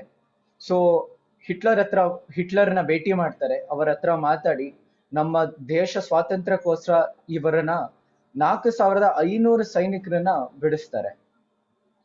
ತದನಂತರ 3000 ಸೋಲ್ಜರ್ಸ್ ಕೈಲಿ ಸೈನ್ ಮಾಡಿಸ್ತಾರೆ, ಫ್ರೀ ಇಂಡಿಯನ್ ಲೀಗ್. ಅದು ಸೈನ್ ಹಾಕಿದ್ರ ನಂತರ ಹಿಟ್ಲರ್ ಟ್ಯಾಂಕರ್ಸ್ ಮತ್ತೆ ಒಂದಿಷ್ಟು ಸೈನ್ಯಗಳನ್ನು ಅವರು ಪಡೆಕೊಳ್ತಾರೆ. ಆಮೇಲೆ ಮೇ 1942 ಅಷ್ಟೊತ್ತಿಗೆ ನಾಜಿ ಲೀಡರ್ ಅನ್ನುವ ಇದು ಪ್ರೊಪಗಂಡಾ ವಿಕ್ಟೋರೀಸ್ ಮಿಲಿಟರಿ ಒನ್ಸ್ ಅದ್ರ ಮುಖಾಂತರ ಹೊರಡ್ತಾರೆ. ಫೆಬ್ರವರಿ 1943 ಬೋಸ್ ಅವರು ಜರ್ಮನ್ ಇಂದ ಹೊರಡ್ತಾರೆ. ಯು ಬೋಟ್ ಅನ್ನೋದ್ರಿಂದ ಮುಖಾಂತರ ಅವರು ಜಪಾನ್ಗೆ ತೆರಳುತ್ತಾರೆ. ಅವರು ಹೊರಟಾಗ ಕೇಪ್ ಆಫ್ ಗುಡ್ ಹೋಪ್ ಅನ್ನೋ ಒಂದು ಜಾಗ ಮ್ಯಾಡಗಾಸ್ಕರ್ ಹತ್ರ ಬರ್ತಾರೆ. ಮ್ಯಾಡಗಾಸ್ಕರ್ ನಂತರ I-229 ಅನ್ನುವ ಸಬ್ಮರೀನ್, ನೇತಾಜಿ ಅವರು ಮೊದಲನೇ, ಇಡೀ ವಿಶ್ವದಲ್ಲಿ ಮೊದಲನೇ ಅವರು ಸಬ್ಮರೀನ್ I-29 ಹೊರಡ್ತಾರೆ. ಇಲ್ಲಿವರೆಗೂ ಸೈನಿಕರು ಬಿಟ್ರೆ ಬೇರೆ ಯಾರಿಗೂ ಅದರಲ್ಲಿ ಅವಕಾಶ ಇರಲ್ಲ. ನಮ್ಮ ನೇತಾಜಿ ಒಬ್ಬನೇ ಹೊರಡ್ತಾರೆ. ನಂತರ ಅವರು ಜಪಾನ್ಗೆ ಬಂದ ಮೂಲಕ ಪ್ರೈಮ್ ಮಿನಿಸ್ಟರ್ ಹತ್ರ ಇಮಿಡಿಯೇಟ್ ಆಗಿ ಅವ್ರಿಗೆ ಮೀಟಿಂಗ್ ಅರೇಂಜ್ ಆಗುತ್ತೆ. ಜಪಾನ್ ಪ್ರೈಮ್ ಮಿನಿಸ್ಟರ್ ಅವ್ರಿಗೆ ಪೂರ್ಣ ಸಂಪೂರ್ಣತೆ ಮತ್ತು ವಿಶ್ವಾಸದೊಂದಿಗೆ ಬರ್ವಾಗ್ ಮಾಡ್ಕೊಳ್ತಾರೆ. ಪೂರ್ಣ ಸಹಾಯ ಕೂಡ ಮಾಡ್ತಾರೆ ಅವರಿಗೆ. ಅದ್ರ ನಂತರ ಅಲ್ಲಿ ಪ್ರೀತಮ್ ಸಿಂಗ್ ಅನ್ನೋರ ಜೊತೆ ಭೇಟಿ ಆಗುತ್ತೆ. ಮತ್ತೆ ಬ್ಯಾಂಕಾಕ್ ಪ್ರೆಸಿಡೆಂಟ್ ಜೊತೆಗೂ ಭೇಟಿ ಮಾಡ್ತಾರೆ. ಅಲ್ಲೂ ಅಷ್ಟೇ ಸಾವಿರಾರು ಸೈನಿಕರು, ನಮ್ಮ ಭಾರತೀಯ ಸೈನಿಕರೆಲ್ಲ ಅಲ್ಲಿರ್ತಾರೆ. ಅವರ ಯೋಚನೆ ಮಾಡೋದೇನು, ನಮ್ಮ ಭಾರತಕ್ಕೆ ಸ್ವಾತಂತ್ರ್ಯ ಬರಬೇಕಂದ್ರೆ ನಮ್ಮ ಸೈನಿಕರು ಅವರಿಗೆ ಎಷ್ಟು ಸ್ವಾತಂತ್ರ್ಯ ಸಿಗತ್ತೋ ಅವಾಗ ನಮ್ಮ ದೇಶಕ್ಕೆ ಸ್ವಾತಂತ್ರ್ಯ ಹೆಚ್ಚು ಅನ್ನೋದನ್ನ ನಂಬಿರ್ತಾರೆ ಅವರು. ತದನಂತರ ಪ್ರೀತಮ್ ಸಿಂಗ್ ಅನ್ನುವವರ ನೇತೃತ್ವದಲ್ಲಿ ಬಂದು ಮೊದಲು ಅವರು British Indian army captain Mohan Singh ನವರ ಜೊತೆ ಮಲಿಯನ್ ಪೆನೆನ್ಸುಲಾ ಡಿಸೆಂಬರ್ 1941 ಅಲ್ಲಿ ಕ್ಯಾಪ್ಚರ್ ಮಾಡ್ಕೊಂತಾರೆ. ಇದಿಷ್ಟು ಮಾಡಿದ್ದು ಅವರು ಒಂದೇ, ನಮ್ಮ ಆರ್ಮಿನ INA ಅನ್ನೋದನ್ನ ಸೃಷ್ಟಿ ಮಾಡೋದಕ್ಕೆ, ಆಜಾದ್ ಹಿಂದ್ ಫೌಜ್ನ ಸೃಷ್ಟಿ ಮಾಡೋದಕ್ಕೆ. ಇದರಿಂದ ನಮಗೆ ಏನ್ ತಿಳ್ಕೊಬಹುದು ಅಂದ್ರೆ, ನೇತಾಜಿಯವರು ಬರೀ ನಮ್ಮ ಭಾರತದಲ್ಲೇ ಅವರ ಲೀಡರ್ಶಿಪ್ ನಲ್ಲದೆ ಬೇರೆ ಬೇರೆ ದೇಶಗಳಲ್ಲೂ ಹೋಗಿ ದೊಡ್ಡ ದೊಡ್ಡ ವ್ಯಕ್ತಿಗಳು, ದೊಡ್ಡ ದೊಡ್ಡ ಲೀಡರ್ಸ್ ಜೊತೆ ಸ್ನೇಹ ಬೆಳೆಸಿ, ಅವರ ವಿಶ್ವಾಸ ಗಳಿಸಿ, ನಮ್ಮ ದೇಶಕ್ಕೋಸ್ಕರ, ನಮ್ಮ ದೇಶದ ಪ್ರೀತಿಗೋಸ್ಕರ ಅವರು ಹೋರಾಟ ಮಾಡ್ತಾರೆ. ಸೊ ಇದೆಲ್ಲ ನಾವೇನ್ ತಿಳ್ಕೊಬಹುದು ಅಂದ್ರೆ, ನಮ್ಮ ಲೀಡರ್ಶಿಪ್ ಅನ್ನೋದು ಬರೀ ಒಂದು ಸರ್ಕಲ್ ನಲ್ಲಿ ಇರುವಂತದ್ದಲ್ಲ. ನಮ್ಮ ಭಾಷಣೆ, ನಮ್ಮ ಓಡಾಟ ಮತ್ತು ನಮ್ಮ ಕೆಲಸದ ಮೂಲಕ ನಾವು ಮುಂದೆಯಿಂದ ಯಾವತ್ತು ಒಬ್ಬ ಲೀಡರ್ ಹೋಗ್ಬೇಕು, ಅದಕ್ಕೆ ಮುಂದೆಯಿಂದ ಲೀಡ್ ಮಾಡ್ಬೇಕು ಅನ್ನೋದಿದೆಯಲ್ಲ, ಅದು ನೇತಾಜಿ ಅವರಿಂದ ಕಲಿಯುತ್ತೇವೆ. ನಂತರ ನನ್ನ 4 ಮಾತುಗಳನ್ನ ಮುಗಿಸ್ತೀನಿ. ದಿಶಾ ಭಾರತಿಗೆ ನನಗೆ 4 ಮಾತಾಡೋದಕ್ಕೆ ಅವಕಾಶ ಮಾಡಿದ್ದಕ್ಕೆ ಧನ್ಯವಾದಗಳು. ಧನ್ಯವಾದಗಳು. It was a very insightful speech. ನಾಲ್ಕನೇದಾಗಿ ನಾನು ಈಗ ರೇವಾ ಯೂನಿವರ್ಸಿಟಿಯಲ್ಲಿ ಮೆಕ್ಯಾನಿಕಲ್ ಇಂಜಿನಿಯರಿಂಗ್ ವ್ಯಾಸಂಗ ಮಾಡುತ್ತಿರುವ ಸುಹಾಸ್ ಗೌಡರವರು ಆಜಾದ್ ಹಿಂದ್ ಫೌಜ್ ಈ ವಿಷಯದ ಮೇಲೆ ಮಾತನಾಡಲಿದ್ದಾರೆ. Over to you mister Suhas. Thank you Yagna. ನಮಸ್ತೆ ಎಲ್ಲರಿಗೂ. ನನ್ನ ಹೆಸರು ಸುಹಾಸ್. ನಾನು ಇವತ್ತು ನಮ್ಮ ಭಾರತ ದೇಶದ ಮೊದಲನೆಯ ಆರ್ಮಿಯಾದ ಇಂಡಿಯನ್ ನ್ಯಾಷನಲ್ ಆರ್ಮಿ ಅದರ ಬಗ್ಗೆ ಮಾತಾಡುತ್ತಿದ್ದೇನೆ. Azad Hind Fauj was started in the year 1942 by Mohan Singh. Mohan Singh was an officer in the British Indian Army who was captured in Malaysia during the Malayan Wars. Azad Hind Fauj was the army unit of Provincial Free India government in exile known as Azad Hind. It was primarily formed by the nationalists and who were living in exile in the other countries nearby India. After this, Mohan Singh transferred Azad Hind Fauj to Raj Bihari Bose. Subhash Chandra Bose, while in Indian National Congress, formed a youth military organization called Bengal Volunteers. This led to a difference between Subhash Chandra Bose, Gandhiji and Nehru, as they were against violence. But Subhash Chandra Bose firmly believed that non-violence is not the only option to get freedom. Therefore, after this difference, Subhash Chandra Bose formed the Forward Bloc. It was during the World War, British included Indian Army to fight for them in the World War II. This angered many Indians and Subhash Chandra Bose also. Therefore, Subhash Chandra Bose called for movement against the British during those times, and it was a nationwide movement, and it angered British, and they put Subhash Chandra Bose in the jail. After many years, British released Subhash Chandra Bose and was put under house arrest. During this house arrest, Subhash Chandra Bose escaped to Germany. In Germany, he met Soviet Union and many leaders like Hitler and Mussolini, etc. He also met Indian prisoners of war and thought of creating an army of including these prisoners of war. Therefore, there he formed Free India Region and Azad Hind Radio. And after a few months, Raj Bihari Bose calls Subhash Chandra Bose to join him in Japan. And there he meets Raj Bihari Bose and also meets Japan's Prime Minister and Foreign Minister, etc. In a formal event in Singapore, Raj Bihari Bose transfers Azad Hind Fauj to Subhash Chandra Bose. After this, Subhash Chandra Bose started to organize troops, and he wanted to even include prisoners of war captured in Malaysia, Japan, and many such countries nearby, and form a group of well-trained army personnel. And Subhash Chandra Bose, while in Germany, had formed Azad Hind Radio, and the same was used in Singapore. Azad Hind Radio was broadcasting in several Indian languages to motivate Indians living in Malaysia, Southeast Asia, Vietnam, and nearby countries. Through Azad Hind Radio, Bose gave the famous slogan, "Give me blood, I'll give you freedom." Bose used many slogans such as Dilli Chalo and songs like Kadam Kadam Badhaye Ja. These slogans and songs motivated thousands of Indians living in nearby countries to join the Indian National Army, and it not only did motivate them, it also motivated those living in India to join India's freedom movement, and it also created many revolts against the British during those times.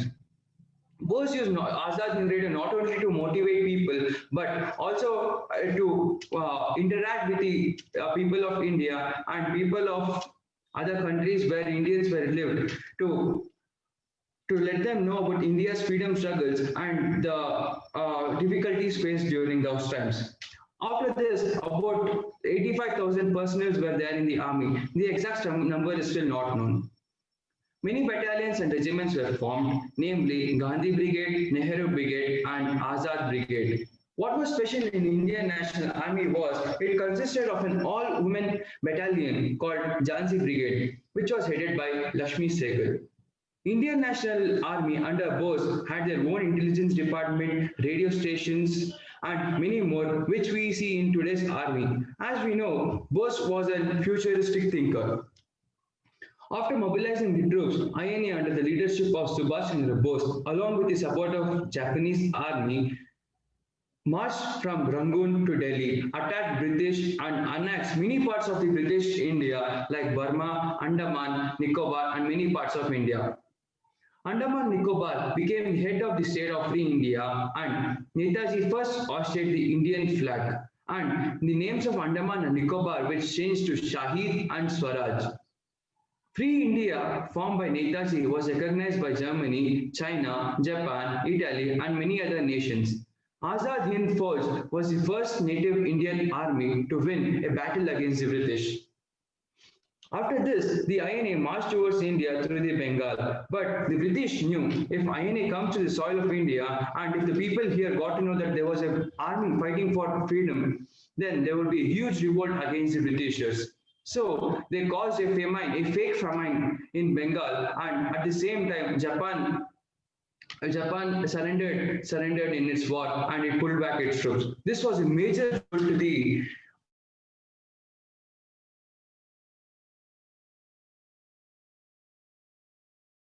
no more. Although this was not believed by many more, but it shocked the Indian National Army, and therefore Indian National Army collapsed and surrendered to the British. After surrendering to the British, when the trials were taking place of the INS commanders in Red Fort, people across India, and there was a widespread media coverage. So therefore, all over the people of India got to know about the trials, and it was angered. It not only angered the people in India, but also angered the Indian army personnel who were working for the British. About 25 lakh Indian soldiers got motivated by this incident, and they turned against British. And we all know about the famous Royal Indian Air Force mutiny, in which 79 ships of British was annexed by Indian soldiers, and they brought down the British flag and raised the Tiranga, and they threw British officers into the sea. And they marched towards the streets of Mumbai, Karachi, holding Netaji's picture and shouting slogans, Jai Hind. These activities had caused a fear in the British government and had weakened the very foundation of the British Empire, as the armed forces were no longer with them. The above incidents were the main cause for India's freedom, or not any other events as stated in our history books. There is also a general wherein Lord Attlee, the PM of England, had come to India to look after the India's freedom movement, and as he was responsible for it. He was staying at Raj Bhavan, Calcutta for 2 days. There, Chief Justice of Kolkata, Dr. P.V. Chakraborty was there. He asked straight to him, why are you in such a hurry to give India's freedom? As Quit India movement had very long before died. So he replied, it was due to the activities of the INA under Netaji, which caused the fear in British. And what was the tragedy is, after independence, the Indian government failed to recognize them as freedom fighters and were treated very badly. And they were treated as traitors too. And they were disabandoned by their own country, which was later restored when the governments changed. Thank you.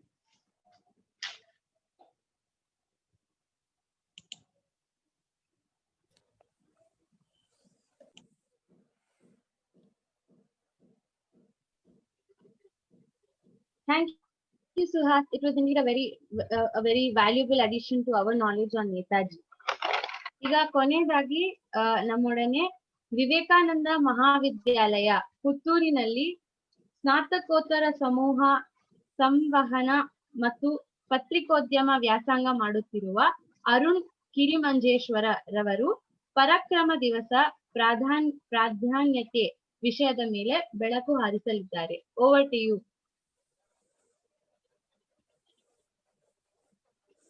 ಎಲ್ರಿಗೂ ನಮಸ್ಕಾರ. ಉತ್ತರಂ ಯತ್ ಸಮುದ್ರಸ್ಯ ಹಿಮದ್ರಶ್ಚೈವ ದಕ್ಷಿಣಂ ವರ್ಷಂ ತದ್ ಭಾರತಂ ನಾಮ ಭಾರತೀಯ ಯತ್ರ ಸಂತತಿ.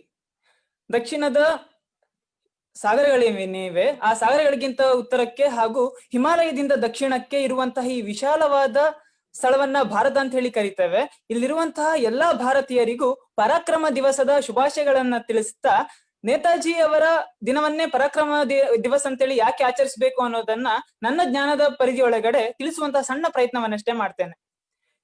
ನಮ್ಮ ರಾಷ್ಟ್ರದ ಆದರ್ಶಗಳು ಯಾವುದು ಅನ್ನೋದನ್ನ ಸ್ವಾಮಿ ವಿವೇಕಾನಂದರು ಹೇಳಿದ್ದಾರೆ, ತ್ಯಾಗ ಮತ್ತು ಸೇವೆ ಅಂತ ಹೇಳಿ. ತ್ಯಾಗ ಮತ್ತು ಸೇವೆ ಇಂದಿಗೂ ಕೂಡ ನಮ್ಮ ದೇಶದ ಆದರ್ಶಗಳಾಗಿ ಬೆಳ್ಕೊಂಡು ಬಂದಿದೆ ಅಂತ ಹೇಳಿ ಆದ್ರೆ ಅನೇಕರ ಪರಾಕ್ರಮ ಬಲಿದಾನವೇ ಕಾರಣ ಅನ್ನೋದು ನನ್ನ ಅಭಿಪ್ರಾಯ. 2000 ವರ್ಷಗಳ ಸಂಘರ್ಷದ ಇತಿಹಾಸ ಏನಿದೆ, ಈ 2000 ವರ್ಷಗಳ ಸಂಘರ್ಷದ ಇತಿಹಾಸದಲ್ಲಿ ಅನೇಕ ಜನ ಬಲಿದಾನವನ್ನ ಮಾಡಿದ್ದಾರೆ. 2000 ವರ್ಷಗಳ ಸಂಘರ್ಷದ ಇತಿಹಾಸದ ಕೊನೆಯ 200 ವರ್ಷಗಳೇನಿದೆ ಅದು ತುಂಬಾ ಮುಖ್ಯ ಆಗತ್ತೆ. ಈ 200 ವರ್ಷಗಳಲ್ಲಿ ಕೂಡ ಕೊನೆಯ 50 ವರ್ಷಗಳು ಪಾಶ್ಚಾತ್ಯರ ಒಂದು ಆಡಳಿತದಿಂದ ನಾವು ಹೊರಗುಳಿಯುವಂತಹ ಅಥವಾ ಅದರಿಂದ ನಾವು ಸ್ವರಾಜ್ಯವನ್ನ ಪಡ್ಕೊಳ್ಳುವಂತಹ ಪ್ರಮುಖ ಘಟ್ಟ ಅಂತ ಹೇಳೋದಕ್ಕೆ ಬಯಸ್ತೇನೆ. ಈ ಕೊನೆಯ 50 ವರ್ಷಗಳಲ್ಲಿ ಸುಭಾಷ್ ಚಂದ್ರ ಬೋಸರು ಮಾಡಿದಂತಹ ಸಾಧನೆ ಏನಿರಬೇಕು ಅನ್ನೋದು ಹಲವರಲ್ಲಿ ಯಕ್ಷ ಪ್ರಶ್ನೆಯಾಗಿ ಉಳಿದಿರಬಹುದು.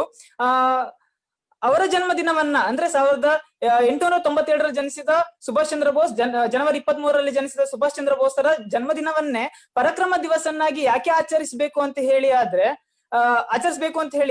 ಅವರ ಪರಾಕ್ರಮ ಅಷ್ಟಿತ್ತ ಅನ್ನೋದು ಹಲವರ ಪ್ರಶ್ನೆ ಆಗಿರಬಹುದು. ಸುಭಾಷ್ ಚಂದ್ರ ಬೋಸರ ಪರಾಕ್ರಮ ಹೇಗಿತ್ತು ಅನ್ನೋದನ್ನ ಆಗಿನ ಬ್ರಿಟನ್ನ ಪ್ರಧಾನಿ ಹೇಳ್ತಾರೆ. The role played by Netaji's army was paramount in India being granted independence, while the role played by the non-violent movement was dismissed as minimal. ಅಂದ್ರೆ ಭಾರತಕ್ಕೆ ಸ್ವಾತಂತ್ರ್ಯವನ್ನ 1947 ನಾವು ಕೊಟ್ವಿ ಅಂತ ಹೇಳಿ ಆದ್ರೆ ಅದಕ್ಕೆ ಪ್ರಮುಖವಾದಂತಹ ಮತ್ತು ಮಹತ್ವದ ಕಾರಣ ಯಾವುದು ಅಂತ ಕೇಳಿದ್ರೆ ಅದು ನೇತಾಜಿ ಸುಭಾಷ್ ಚಂದ್ರ ಬೋಸ್ ಹಾಗೂ ಅವರ ಸೇನೆ INA. ಇನ್ನು ಉಳಿದಂತಹ ಅಹಿಂಸೆಯ ಹೋರಾಟಗಳು ಏನೆಲ್ಲ ಇವೆ ಆ ಎಲ್ಲ ಹೋರಾಟಗಳ ಕೊಡುಗೆ ಅಷ್ಟೇನು ಮುಖ್ಯವಾಗಿರ್ಲಿಲ್ಲ ಅನ್ನೋದನ್ನ ಕ್ಲೆಮೆಂಟ್ ಅಟ್ಲಿ ಹೇಳ್ತಾರೆ. ಸುಭಾಷ್ ಚಂದ್ರ ಬೋಸ್ರು ಒಂದು ಸುಂದರವಾಗಿ ಒಂದು ಮಾತನ್ನ ಹೇಳ್ತಾರೆ, ನಿನಗೆ ಗುಲಾಬಿ ಹೂ ಬೇಕಂತ ಹೇಳಿ ಆದ್ರೆ ಅದರ ಸುತ್ತಲಿನ ಮುಳ್ಳುಗಳನ್ನ ಸಹಿಸಿಕೊಳ್ಳುವಂತಹ ತಾಕತ್ ನಿನಗಿರ್ಬೇಕು. ರಮ್ಯತೆಯಿಂದ ಕೂಡಿರುವಂತಹ ಸೂರ್ಯಾಸ್ತವನ್ನ ನೀನು ಅನುಭವಿಸ್ಬೇಕಾದ್ರೆ ಅಥವಾ ಸೂರ್ಯೋದಯವನ್ನ ಆಸ್ವಾದಿಸ್ಬೇಕಾಗಲಿ ಆದ್ರೆ ಕತ್ತಲಿನಿಂದ ನೀನು ಬೆಳಕಿನೆಡೆಗೆ ಬರಬೇಕು. ಹಾಗೆ ನಿನಗೆ ಸ್ವರಾಜ್ಯ ಸಿಗ್ಬೇಕು ಅಂತ ಹೇಳಿ ಆದ್ರೆ ನೀನು ಬಲಿದಾನಕ್ಕೆ ತ್ಯಾಗಕ್ಕೆ ಸಿದ್ಧನಾಗಿರ್ಬೇಕು ಅಂತ ಹೇಳಿ. ಸುಭಾಷ್ ಚಂದ್ರ ಬೋಸರ ಇಡೀ ಜೀವನವೇ ಒಂದು ಪರಾಕ್ರಮಯುಕ್ತವಾಗಿತ್ತು ಅಂತ ಹೇಳಿ ಹೇಳೋದಕ್ಕೆ ಖುಷಿ ಪಡ್ತೇನೆ. ಅವರ ಜೀವನವನ್ನ ಹಲವು ಮಜಲುಗಳಲ್ಲಿ ತಿಳಿಸುವಂತಹ ಒಂದು ಚಿಕ್ಕ ಪ್ರಯತ್ನವನ್ನ ಮಾಡ್ತೇನೆ. ವಿದ್ಯಾರ್ಥಿಯಾಗಿ ಸುಭಾಷ್ ಚಂದ್ರ ಬೋಸರು ಮೆರೆದಂತಹ ಪರಾಕ್ರಮ ಏನು ಅಂತ ಹೇಳಿ ಕೇಳಿದ್ರೆ 1919 ಅವರು ಇಂಡಿಯನ್ ಸಿವಿಲ್ ಸರ್ವಿಸ್ ಎಕ್ಸಾಮ್ಸ್ ಅನ್ನ ಬರೀತಾರೆ. ಇಂದಿಗೂ ಕೂಡ ಭಾರತದ ಅತ್ಯಂತ ಕ್ಲಿಷ್ಟಕರ ಪರೀಕ್ಷೆ ಯಾವುದು ಅಂತ ಕೇಳಿದ್ರೆ ಅದು UPSC, ಅಂದು ಅದು ಇಂಡಿಯನ್ ಸಿವಿಲ್ ಸರ್ವಿಸ್ ಅಂತೇಳಿ ಆಗಿತ್ತು. ಆ ಪರೀಕ್ಷೆಯನ್ನ ತಂದೆಗೆ ನೀಡಿದಂತಹ ಒಂದು ಮಾತಿಗೋಸ್ಕರ ಅದನ್ನ ಬರೀತಾರೆ. 4ನೇ ರ್ಯಾಂಕ್ ಕೂಡ ಅವ್ರಿಗೆ ಬರುತ್ತೆ. ಇದನ್ನ ಪಾಸ್ ಆದಂತಹ ಸುಭಾಷ್ ಚಂದ್ರ ಬೋಸರು ಆ ಕೆಲಸಕ್ಕೆ ಹೋಗೋದಿಲ್ಲ. ಎಕ್ಸಾಮ್ ಅನ್ನ ಬರೆದು ಅದರಲ್ಲಿ ಪಾಸ್ ಆಗೋದೇ ದೊಡ್ಡ ವಿಷಯ ಆದಂತಹ ಸಂದರ್ಭದಲ್ಲಿ 4ನೇ ರ್ಯಾಂಕ್ ಪಡೆದು ಅದನ್ನ ತ್ಯಜಿಸ್ಬೇಕು ಹೇಳಿ ಆದ್ರೆ ಅವರ ಸಾಮರ್ಥ್ಯ ಎಷ್ಟಿರ್ಬೇಕು ಅನ್ನೋದನ್ನ ನೀವು ಕೂತು ಯೋಚಿಸ್ಬೇಕಾಗ್ತದೆ. ಎರಡನೇದಾಗಿ ರಾಜಕೀಯ ನೇತಾರರಾಗಿ ಸುಭಾಷ್ ಚಂದ್ರ ಬೋಸರು ಕೈಗೊಂಡಂತಹ ಕಾರ್ಯಗಳೇನು ಅಂತ ಹೇಳಿ 1921 ನಂತರ ರಾಜಕೀಯದಲ್ಲಿ ಸಕ್ರಿಯವಾಗಿ ತೊಡಕೊಂಡಂತಹ ಸುಭಾಷ್ ಚಂದ್ರ ಬೋಸರು ಚಿತ್ತರಂಜನ್ ದಾಸರ ಪ್ರಭಾವದಿಂದಾಗಿ, ಗಾಂಧೀಜಿಯವರ ಪ್ರಭಾವದಿಂದಾಗಿ ಹಲವು ಕಾಲ ರಾಜಕೀಯದಲ್ಲಿ ಮುಂದುವರಿತಾ ಬರ್ತಾರೆ. ಆದ್ರೆ 1937 ಹೊತ್ತಿಗೆ ವಿದೇಶಗಳಿಗೆ ಹೋಗಿ ಕೂಡ ಭಾರತದ ಸ್ವಾತಂತ್ರ್ಯಕ್ಕೆ ಏನೆಲ್ಲ ಬೇಕು ಅನ್ನೋದನ್ನ ವಿದೇಶಿ ನಾಯಕರುಗಳ ಹತ್ರ ಎಲ್ಲ ಮಾತಾಡಿ ಬರ್ತಾರೆ. ಅದರ ಪರಿಣಾಮವಾಗಿ 1938 ಹೊತ್ತಿಗೆ ಜಾಗತಿಕ ಮಟ್ಟದಲ್ಲಿ ಸುಭಾಷ್ ಚಂದ್ರ ಬೋಸರು ಗುರುತಿಸಿಕೊಂಡಿರ್ತಾರೆ. 1938ರಲ್ಲಿ ಹರಿಪುರ ಸೆಷನ್ ನಲ್ಲಿ ಅಧ್ಯಕ್ಷರಾಗಿ ಸುಭಾಷ್ ಚಂದ್ರ ಬೋಸ್ರು ನೇಮಕ ಆಗ್ತಾರೆ. ಕಾಂಗ್ರೆಸ್ನ ಅಧಿವೇಶನಕ್ಕೆ ಅಧ್ಯಕ್ಷರಾಗಿ ನೇಮಕ ಆಗ್ತಾರೆ. ಈ ಅಧಿವೇಶನದ ನಡೆದು 3 ತಿಂಗಳ ನಂತರ ಅನೇಕ ಕಾರ್ಯಗಳು ಏನೆಲ್ಲ ರಾಜಕೀಯವಾಗಿ ಬದಲಾಗಬೇಕು ಅನ್ನೋದನ್ನ ಸುಭಾಷ್ ಚಂದ್ರ ಬೋಸ್ ಮಾಡ್ತಾ ಹೋಗ್ತಾರೆ.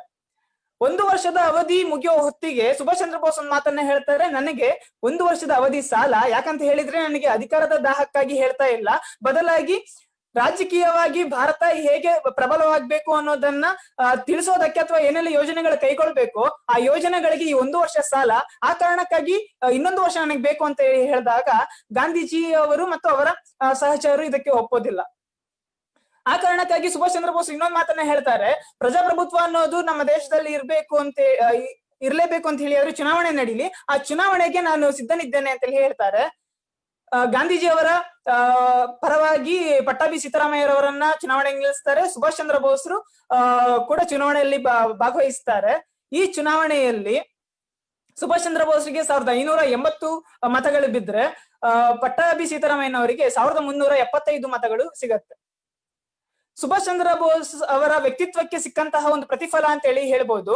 ಆದ್ರೆ ಇಲ್ಲಿಗೆ ಸುಮ್ಮನಾಗದಂತಹ ಕಾಂಗ್ರೆಸ್ಸಿನ ಅನೇಕ ನಾಯಕರು ಸುಭಾಷ್ ಚಂದ್ರ ಬೋಸರ ಒಂದು ಆಡಳಿತದ ಶೈಲಿಗೆ ಅನೇಕ ತೊಡಕುಗಳನ್ನ ಉಂಟು ಮಾಡ್ತಾರೆ.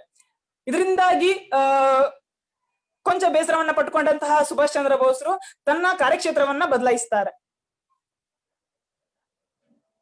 ಇದು ರಾಜಕೀಯವಾಗಿ ಅನೇಕ ಸಂಗತಿಗಳನ್ನ ಸುಭಾಷ್ ಚಂದ್ರ ಬೋಸ್ ಮಾಡಿದ್ದಾದ್ರೆ, ಒಬ್ಬ ದೂರದರ್ಶಿತ್ವ ಉಳ್ಳಂತಹ ಮಹಾನ್ ನಾಯಕನಾಗಿ ಸುಭಾಷ್ ಚಂದ್ರ ಬೋಸ್ರು ತಮ್ಮ ಸಾಧನೆಯನ್ನ ಹೇಗೆ ಮೆರೆದಿದ್ದಾರೆ ಅಂತ ಹೇಳಿ ಆದ್ರೆ, ನಮ್ಗೆಲ್ಲರಿಗೂ ಗೊತ್ತು 1947ರಲ್ಲಿ ಭಾರತವನ್ನ ಇಬ್ಬಾಗವನ್ನಾಗಿ ಮಾಡಿ ಸ್ವಾತಂತ್ರ್ಯವನ್ನ ಬ್ರಿಟಿಷರು ಕೊಟ್ಟು ಅಂತ ಹೇಳಿ.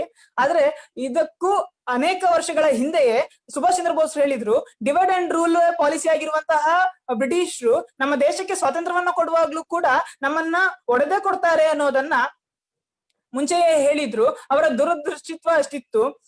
ಹಾಗೆಯೇ ವಿಜ್ಞಾನ ಕ್ಷೇತ್ರದಲ್ಲಿ ಏನೆಲ್ಲ ಬದಲಾವಣೆ ಆಗ್ಬೇಕು, ಆ ವಿಜ್ಞಾನ ಕ್ಷೇತ್ರದ ಮೂಲಕ ದೇಶವನ್ನ ಉನ್ನತ ಸ್ಥಿತಿಗೆ ಹೇಗೆ ಕೊಂಡೋಗ್ಬೇಕು ಅನ್ನೋದನ್ನ ಮೇಘನಾದ ಸಹಾರ ಒಟ್ಟಿಗೆ ಕೂತು ಅನೇಕ ಚರ್ಚೆಗಳನ್ನ ಮಾಡ್ತಾರೆ. ಅಷ್ಟೇ ಅಲ್ಲದೆ ಶತ್ರುವಿನ ಶತ್ರು ಮಿತ್ರ ಅನ್ನುವಂತಹ ಒಂದು ವಾಕ್ಯವನ್ನ ಅಕ್ಷರಶಃ ಪಾಲಿಸಿದಂತಹವರು ಸುಭಾಷ್ ಚಂದ್ರ ಬೋಸ್ರು. ಇದಕ್ಕೆ ಪ್ರೇರಣೆ ವೀರ ಸಾವರ್ಕರ್ ಅಂತ ಹೇಳಿದ್ರು ಕೂಡ ತಪ್ಪಾಗಲಾರದು. 1939ರ ಹೊತ್ತಿಗೆ ಜಾಗತಿಕ ಮಟ್ಟದಲ್ಲಿ ಎರಡನೇ ವಿಶ್ವಯುದ್ಧ ಶುರುವಾಗಿತ್ತು. ಇಂತಹ ಸಂದರ್ಭದಲ್ಲಿ ಬ್ರಿಟನ್ನ ವಿರೋಧಿಗಳು ಯಾರೆಲ್ಲ ಇದ್ದಾರೆ ಅವರನ್ನ ಮಾತಾಡಿಸಿ ಅವರನ್ನ ಮಿತ್ರರನ್ನಾಗಿಸಿಕೊಳ್ಳುವ ಮೂಲಕ ನಮ್ಮ ಸ್ವಾತಂತ್ರ್ಯವನ್ನ ನಾವು ಪಡ್ಕೊಳ್ಬೇಕು ಅನ್ನೋದನ್ನ ಸುಭಾಷ್ ಚಂದ್ರ ಬೋಸ್ರು ಹೇಳ್ತಾರೆ. ಹಾಗೆ ಕೂಡ ಅದಕ್ಕೆ ಏನೆಲ್ಲ ಕಾರ್ಯಗಳಾಗ್ಬೇಕು 1939ರ ನಂತರ ಮಾಡೋದಕ್ಕೆ ಶುರು ಮಾಡ್ತಾರೆ. ಇದಿಷ್ಟೇ ಅಲ್ಲ, ಸ್ವಾತಂತ್ರ್ಯ ಸೇನಾನಿಯಾಗಿ ಇವತ್ತು ಸುಭಾಷ್ ಚಂದ್ರ ಬೋಸ್ರು ನಮ್ಮ ನಡುವೆ ಇದ್ದಾರೆ ಅಥವಾ ನಾವು ಗುರುತಿಸ್ಕೊಳ್ತೇವೆ. 120 ವರ್ಷಗಳ ನಂತರವೂ ಅವರ ಜನ್ಮದಿನವನ್ನ ಆಚರಿಸ್ತೇವೆ ಅಂತ ಹೇಳಿ ಆದ್ರೆ ಅವರ ಪರಾಕ್ರಮವನ್ನ ಇಡೀ ಜಗತ್ತೇ ಕೊಂಡಾಡಿದೆ ಅಂತ ಹೇಳಿ ಅರ್ಥ. ಜರ್ಮನಿ ಆಗಿರ್ಬಹುದು, ಜಪಾನ್ ಆಗಿರ್ಬಹುದು, ಸಿಂಗಾಪುರ್ ಆಗಿರ್ಬಹುದು, ಭಾರತದಲ್ಲೂ ಕೂಡ ಅನೇಕ ಜನ ಸುಭಾಷ್ ಚಂದ್ರ ಬೋಸ್ರಿಂದ ಪ್ರೇರಣೆಯನ್ನ ಪಡ್ಕೊಂಡಿದ್ದಾರೆ. ವಸುದೈವ ಕುಟುಂಬಕಂ ಅನ್ನುವಂತಹ ಒಂದು ಉತ್ತಮವಾದಂತಹ ಹೇಳಿಕೆಯನ್ನ ನಾವು ಏನು ಜಗತ್ತಿಗೆ ಕೊಡ್ತೇವೆ, ಆ ವಸುದೈವ ಕುಟುಂಬಕಂ ಎನ್ನುವಂತಹ ವಾಕ್ಯಕ್ಕೆ ಕೈಗನ್ನಡಿ ಅಂತಿದ್ದವರು ಸುಭಾಷ್ ಚಂದ್ರ ಬೋಸ್ರು ಅಂತ ಹೇಳಿ ನಾವು ಹೇಳ್ಬೋದು. ಯಾಕಂತ ಕೇಳಿದ್ರೆ ಸುಭಾಷ್ ಚಂದ್ರ ಬೋಸ್ರು ಹೇಳ್ತಾರೆ, ನಮ್ಮ ಹೋರಾಟ ಬ್ರಿಟಿಷರ ಒಟ್ಟಿಗೆ ಎಲ್ಲಿಯವರೆಗೂ ಅಂತ ಹೇಳಿ ಕೇಳಿದ್ರೆ ನಮ್ಮ ಸ್ವಾತಂತ್ರ್ಯ ಸಿಗೋ ತನಕ ಮಾತ್ರ. ಸ್ವಾತಂತ್ರ್ಯ ಸಿಕ್ಕ ನಂತರ ಅವರನ್ನ ಒಂದು ರಾಷ್ಟ್ರವನ್ನಾಗಿ ಪರಿಗಣಿಸಿ ನಾವು ಅವರೊಟ್ಟಿಗೆ ಬಾಂಧವ್ಯವನ್ನ ಬೆಳೆಸ್ಕೊಂಡು ಅಭಿವೃದ್ಧಿಯ ಕಡೆಗೆ ಹೋಗ್ಬೇಕು ಅನ್ನೋದನ್ನ ಸುಭಾಷ್ ಚಂದ್ರ ಬೋಸ್ರು ತುಂಬಾ ಚೆನ್ನಾಗಿ ತಿಳಿಸ್ತಾರೆ. ಅಷ್ಟೇ ಅಲ್ಲದೆ ಸಮೂಹ ಮಾಧ್ಯಮಗಳೇನಿದೆ, ರೇಡಿಯೋ ಆಗಿರಬಹುದು ಅಥವಾ ಪತ್ರಿಕೆ ಆಗಿರ್ಬಹುದು, ಎಲ್ಲ ಸಮೂಹ ಮಾಧ್ಯಮಗಳನ್ನ ಚೆನ್ನಾಗಿ ಬಳಸ್ಕೊಂಡು ಅದರ ಮೂಲಕ ಜನರನ್ನ ತಲುಪುವಂತಹ ಕಾರ್ಯವನ್ನ ಸುಭಾಷ್ ಚಂದ್ರ ಬೋಸ್ರು ಅತ್ಯಂತ ಚೆನ್ನಾಗಿ ಮಾಡ್ತಾರೆ. ಈ ಎಲ್ಲಾ ಸಂಗತಿಗಳು ಸುಭಾಷ್ ಚಂದ್ರ ಬೋಸ್ರವರ ವ್ಯಕ್ತಿತ್ವ ಎಂತದ್ದು, ಅವರು ಮೆರೆದಂತಹ ಪರಾಕ್ರಮ ಹೇಗಿತ್ತು ಅನ್ನೋದನ್ನ ತಿಳಿಸುತ್ತೆ. ಈ ಕಾರಣಕ್ಕಾಗಿಯೇ ಇದೇ ವರ್ಷ ಕೇಂದ್ರ ಸರ್ಕಾರ ಪರಾಕ್ರಮ ದಿವಸನ್ನಾಗಿ ಸುಭಾಷ್ ಚಂದ್ರ ಬೋಸ್ರ ಜನ್ಮದಿನವನ್ನೇ ಆಚರಿಸಬೇಕು ಅಂತ ಹೇಳಿ ಕೈಗೊಂಡಿದ್ದು. ನಮ್ಗೆಲ್ಲರೂ ಗೊತ್ತಿದೆ, 6.5 ಲಕ್ಷ ಜನ ಸ್ವಾತಂತ್ರ್ಯ ಹೋರಾಟಗೋಸ್ಕರ ಬಲಿದಾನವನ್ನ ಮಾಡಿದ್ದಾರೆ.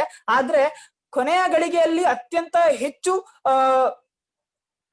ತನ್ನ ಸಮಯವನ್ನ ಕೊಟ್ಟು ಜೀವನದ ಕೊನೆ ಉಸಿರಿರುವವರೆಗೂ ಹೋರಾಡಿದಂತಹ ಸುಭಾಷ್ ಚಂದ್ರ ಬೋಸ್ರನ್ನ ನೇತಾಜಿಯನ್ನಾಗಿ ಗುರುತಿಸಿ ಸ್ವತಂತ್ರಗಿಂತಲೂ ಮೊದಲೇ ಪ್ರಥಮ ಪ್ರಧಾನಿ ಅಂತೇಳಿ ಗುರುತಿಸಿ ಅವರಿಗೆ ನಾವು ಗೌರವವನ್ನ ಸಲ್ಲಿಸ್ತೇವೆ. ಕೊನೆಯದಾಗಿ ಸ್ನೇಹಿತರೆ, ಸ್ವಾಮಿ ವಿವೇಕಾನಂದರ ಒಂದು ಮಾತಿದೆ, ನಮ್ಮ ಕಣ್ಣುಗಳಿರೋದು ನಮ್ಮ ಮುಖದ ಮುಂದ್ಗಡೆ ಹೊರತು ಮುಖದ ಹಿಂದ್ಗಡೆ ಅಲ್ಲ.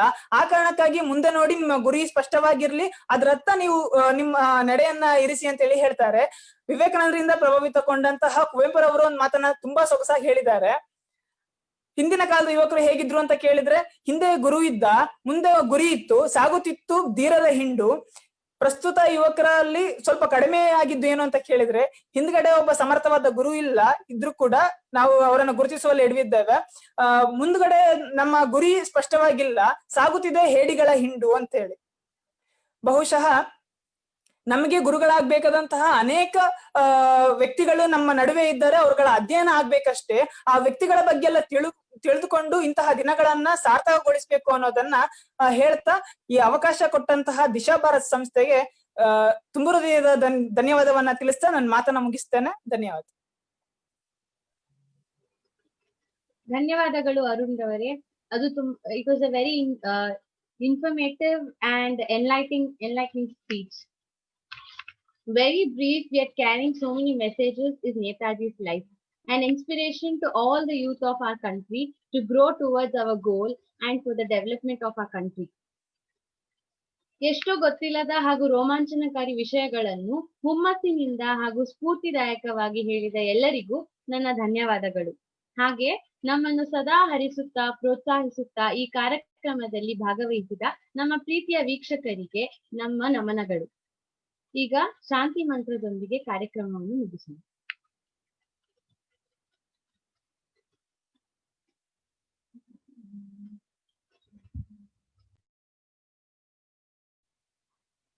ಸರ್ವೇ ಭವಂತು ಸುಖಿನಃ, ಸರ್ವೇ ಸಂತು ನಿರಾಮಯಾಃ, ಸರ್ವೇ ಭದ್ರಾಣಿ ಪಶ್ಯಂತು, ಮಾ ಕಶ್ಚಿತ್ ದುಃಖಭಾಗ್ ಭವೇತ್. ಓಂ ಶಾಂತಿ ಶಾಂತಿ ಶಾಂತಿ. ಧನ್ಯವಾದಗಳು.